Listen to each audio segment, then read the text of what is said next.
குழந்தைங்க சரியா படிக்கலையா? அடிக்கடி ஸ்கூல்ல வந்து நம்மள பேரண்ட்ஸ வந்து கூட்டிட்டு வர சொல்றாங்களா?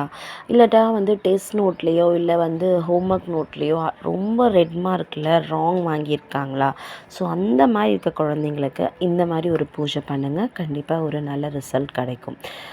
குங்குமத்தால பிள்ளையார புடிச்சு வச்சுக்கோங்க. மஞ்சள் இல்ல, குங்குமம். குங்குமத்தால பிள்ளையார புடிச்சு வச்சு, நம்ம என்னையிலேருந்து ஸ்டார்ட் பண்ணணும் அப்படின்னு பார்த்தீங்கன்னா, Tuesday, Wednesday, Thursday, Friday, Saturday, Sunday, Monday இந்த மாதிரி 7 டேஸ் வந்து பூஜை பண்ணுங்க. பூ போடுங்க, அலங்காரம் பண்ணுங்க. முடிஞ்ச அலங்காரம் பண்ணுங்க. ஏதாச்சும் ஒரு நெய்வேத்தியம் வைங்க. சர்க்கரை, பால் அந்த மாதிரி எதனா ஒன்று வைங்க டெய்லி.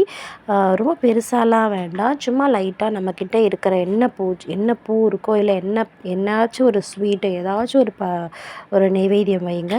கற்பூரம், ஊதுபத்தி அந்த மாதிரி வந்து தொடர்ந்து 7 டேஸ் வந்து பண்ணுங்கள். 7 டேஸ் முடிஞ்சதுக்கப்புறமா அந்த தண்ணியில் கரைச்சி கால்படாத இடத்துக்கு ஊற்றிடுங்க. செடி அந்த மாதிரி எங்கன்னா கால்படாத இடத்துக்கு ஊற்றிடுங்க.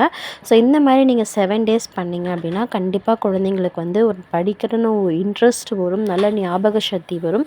ஸோ கடவுளோட ஆசீர்வாதம் வந்து குழந்தைக்கு எப்பயுமே இருக்கும். ஸோ கண்டிப்பாக இதை ட்ரை பண்ணி பாருங்கள். இந்த மாதிரி வீடியோஸ் வேணும் அப்படின்னா என்னோடய சேனலை சப்ஸ்கிரைப் பண்ணுங்கள். தேங்க்யூ.